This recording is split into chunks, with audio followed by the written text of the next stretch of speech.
Munchkins and viewers alike, it's me Munchie and welcome back to a cage review video. These videos are meant to be helpful for people looking for cage alternatives for their hamsters, gerbils, and mice. But today's video is only for hamsters and mice. Welcome on in, my name is Munchie and I run a small mammal rescue here in the Pacific Northwest. And this right here is the Savic Mickey extra large dwarf hamster and mouse cage. This has actually been on the market since 2012. So as this video is being made, it has been 8 years since this cage came out on Amazon. Whether or not that is Amazon UK or Amazon US, because I am on the US version, so all of this information that I'm providing with you today is based off of where I am. Now, let's go over the care guides for hamsters. For hamsters, $4.50 in the United States, $6.20 in the United Kingdom, and $8.60 in Germany are the bare minimum standards. More is always better. So if you have more, that is wonderful. But if you're looking for alternatives, let me talk a little bit more about this here. Also, the reason why there is different square inch in each country is because there's different pet laws and different pet marketplaces where some items may not be easy to access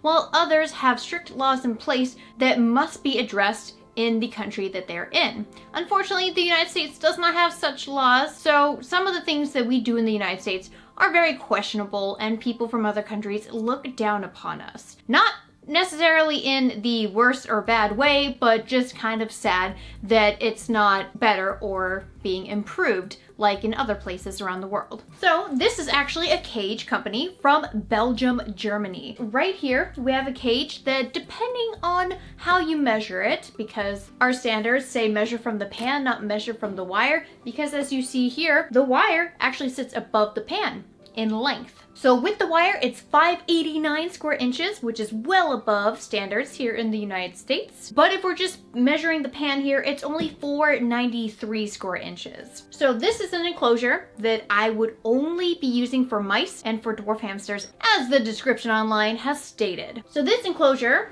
has handles right here, so you can easily pick up this enclosure. The wire, metal, and the pan are high quality, more so than some of the models that I've seen come out recently. Like I recently reviewed the Savic Hamster Plaza cage, which is much larger than this. However, some of the parts of it can easily be damaged and they feel very flimsy.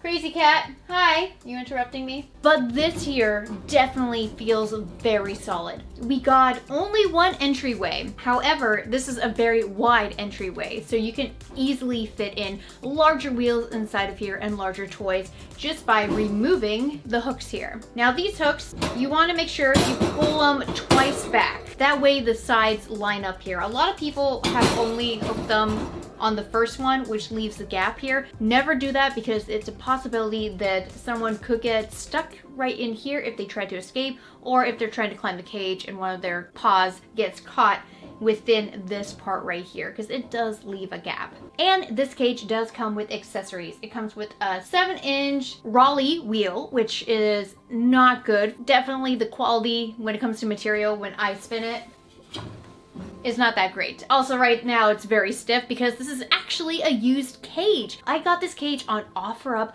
for $40, but in the United States on Amazon it's about $130 right now. So a really good deal, and I let the person know that that was a really good deal, and she said that they had a hamster live in this for about, I think they said two and a half years, so it lived a pretty good life. The next part about it is that it has its own food dish, which is off to the side here that's hanging. It has its own plastic hammock area that it comes with, and it comes with one of these platforms with a ramp. However, if you guys are aware, hamsters, especially Syrians, get what's known as bumblefoot, which is inflammation on their pads. So if they're constantly walking on stuff that has spacing rather than a solid surface, it could cause them foot discomfort and their pads will turn red. So it's a good idea, if you have an enclosure with something like a wire platform like this, to use cardboard to cover it.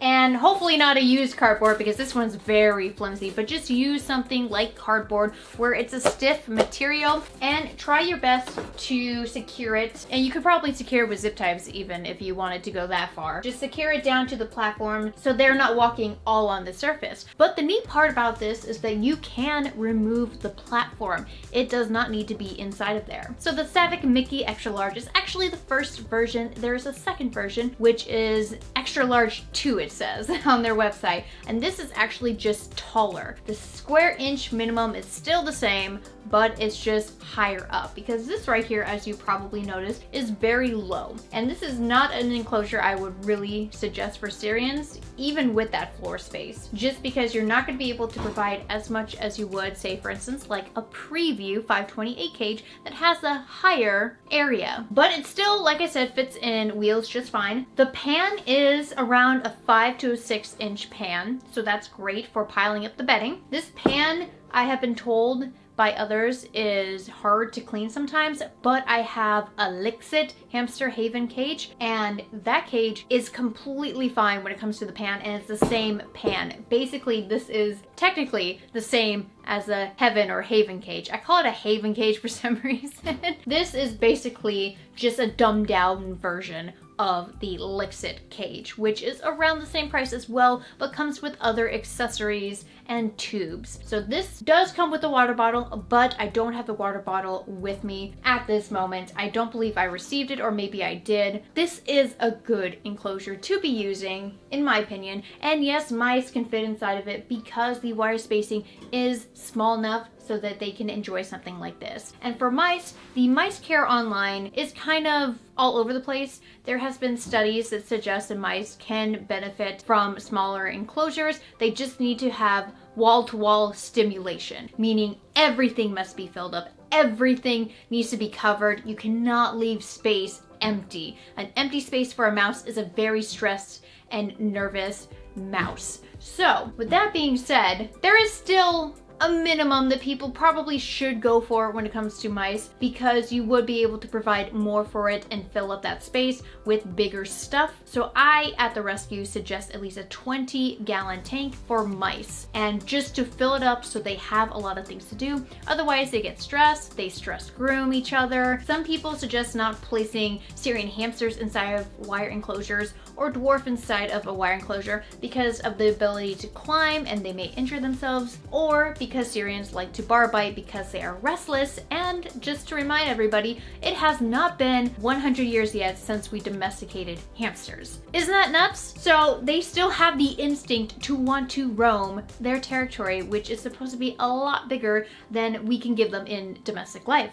So keep that in mind. But for dwarfs, if you don't see your dwarf climbing on this, this should be an okay enclosure. There are some with different personalities, and I've seen dwarfs climb before when they are restless, and I've seen some really okay dwarfs do fine when it comes to wire enclosures. They just never would climb them. For Syrians, if you were to stick, and I really hope not, but in case there's that one person out there that's like, I have this enclosure and it's completely fine. If you do have a Syrian inside of here, say for instance, maybe you're like me who has a stunted boy, like a stunted Syrian that's very small and stubby, and they're not very active and yada yada yada, I would say, yeah, you could probably stick a stunted Syrian inside of here. Or if you have a Syrian that's, say for instance, a female. Females definitely don't do very well inside of wire enclosures. However, wire enclosures do help when it comes to temperament and taming of your beloved little creature. At the rescue here, we've had success when it comes to wire enclosures because they see us visually, and that's good because other enclosures, for instance like bin cages, don't really show you the person outside. You can see shadows, and that tends to spook them. As well as you have more ventilation, they can easily smell you better and they will want to know what's up. So we've actually switched a lot of scared hamsters from bin cages to wire enclosures with a very high success rate for taming. So this might be a good enclosure for anybody who wants to work on their hamster when it comes to taming. Now, how do you disassemble all of this when it comes to a cage clean? There is hooks on the side, which is super simple and easy. This is really easy to clean. You just unhook this side,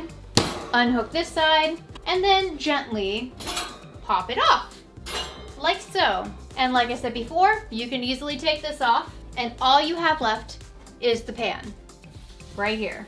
which this does have some scratch marks inside of here because it is used, but it's not very visible, which is really great when it comes to wanting to use this over and over and over again. I don't really see enclosures like this needing to be replaced often, so this is definitely going to last you until your next few hamsters, or if you really don't want to have another hamster or mice, then just give this away, donate it to a rescue or shelter, or just sell it, make a little bit of money, and give it to somebody who absolutely would love to have an enclosure just like this. But what about the price of this enclosure? Is it really worth it, considering there's other enclosures out there that are much larger, maybe come with a little bit more, that are actually for less? I say yeah, because this enclosure is more than a 40-gallon breeder tank, and 40-gallon breeder tanks for $99, and with a separately purchased metal lid, it adds up to about $125, which is as much as what you're getting here. So there's just so many different possibilities, but this is one possibility that may work for you or for your hammy or mouse in the future. So thank you guys so much for watching today's video. If you liked today's video, hit like to show support.